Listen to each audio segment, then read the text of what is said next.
Casey, you want to get us started? Yeah.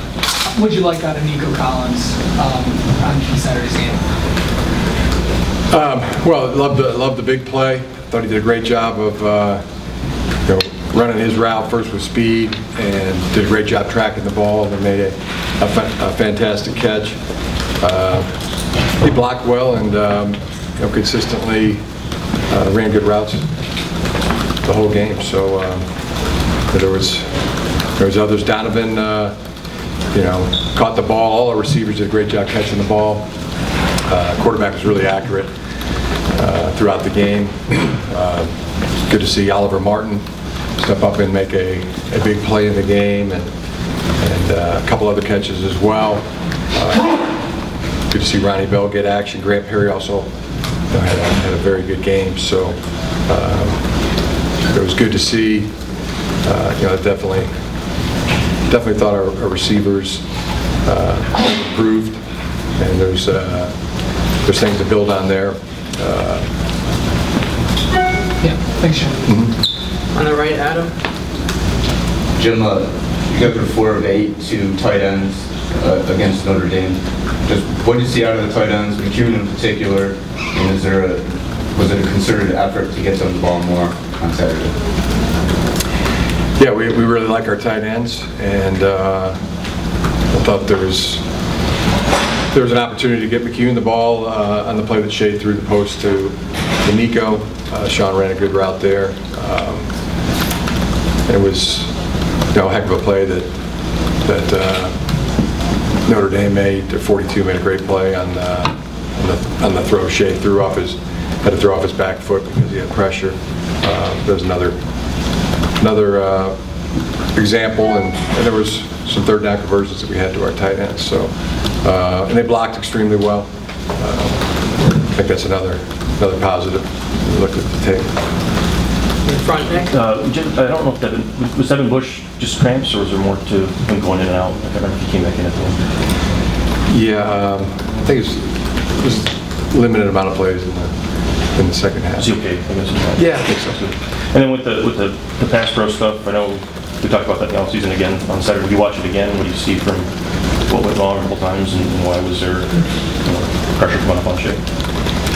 Yeah, I thought it was improved. I mean, I think we look at it, and there was quite a few boxes that you check and say, hey, this is improved.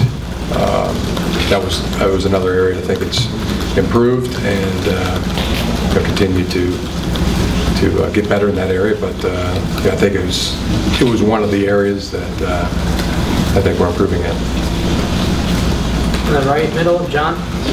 Coach, as you reviewed it, how did Shea do in terms of navigating the pocket, knowing when to stay with it, knowing when to get out?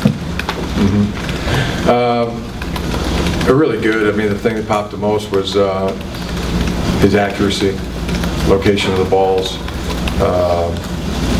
There was accurate all game, and some tight window throws, some really good throws. Thought he managed the game extremely well. There was no penalties offensively. We had the one delay a game at the start of the second half, but no other pre-snap penalties or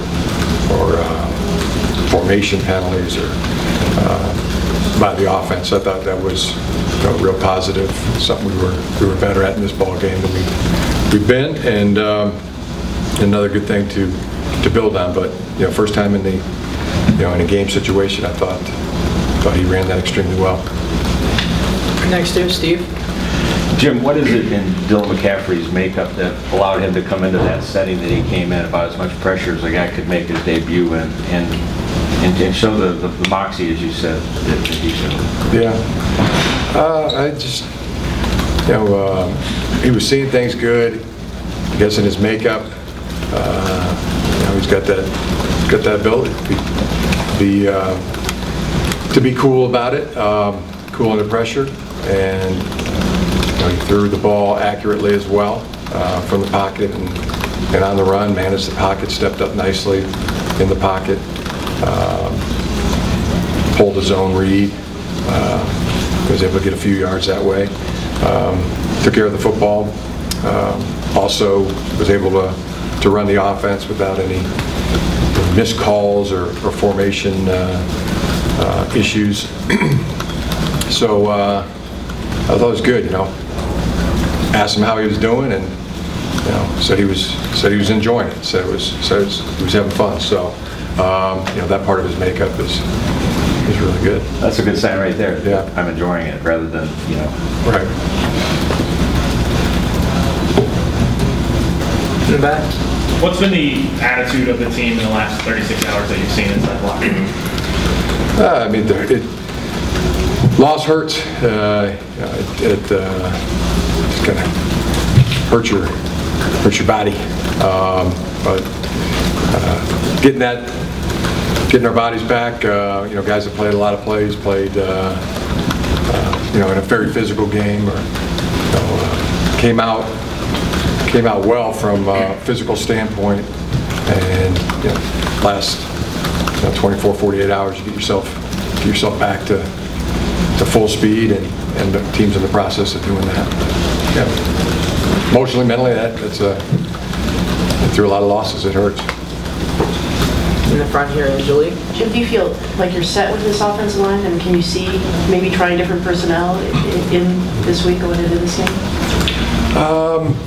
Yeah, I think the way we played this game is the way we'll play the next game in the offensive line. On your left, Coach Aaron.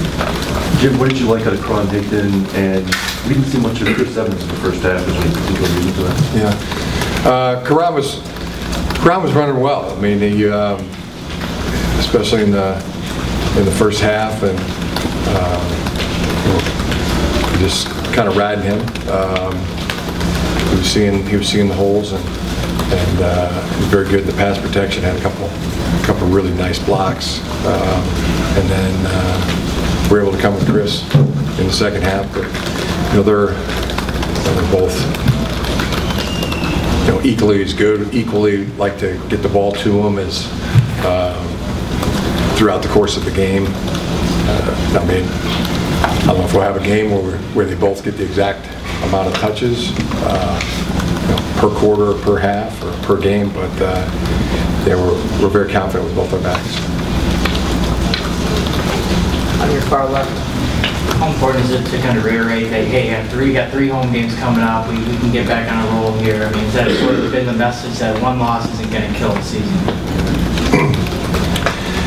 Yeah, but I think everybody inside of our team believes in each other, and believes in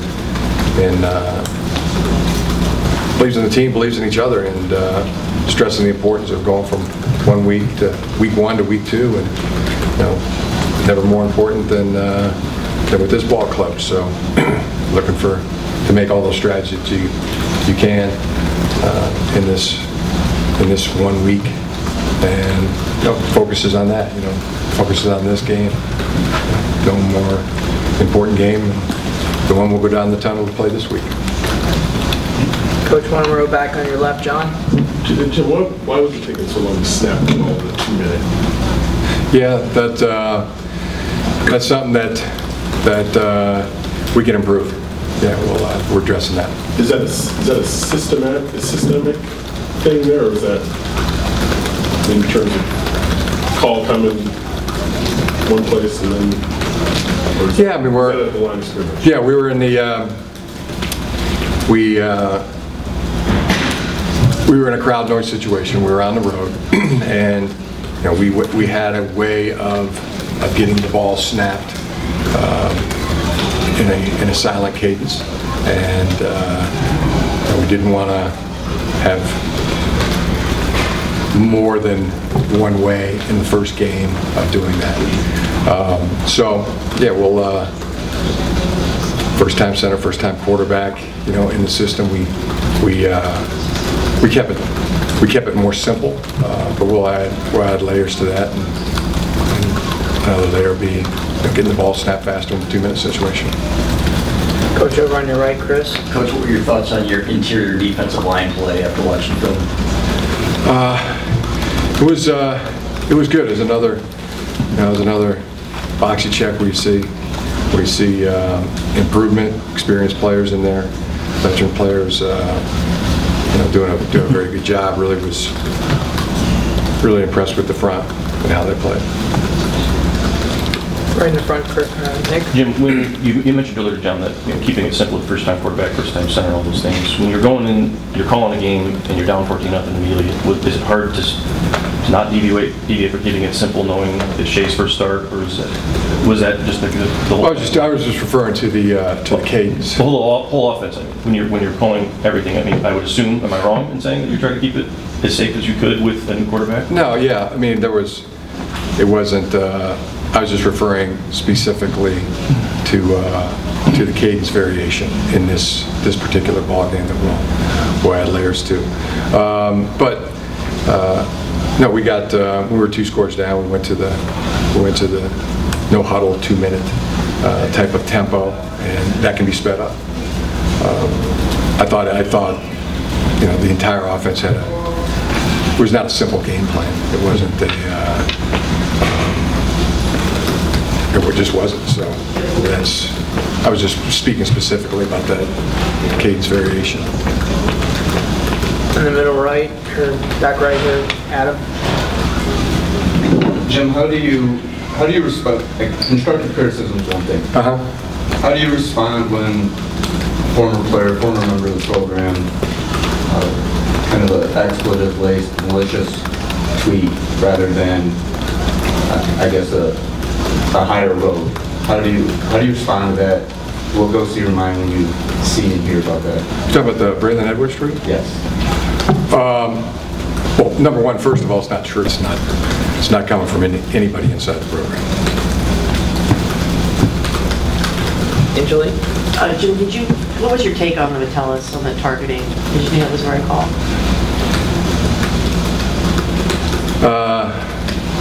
Yeah, I mean, I don't know. I don't know if it was the right call. It's close. It was, it was one of those very close plays.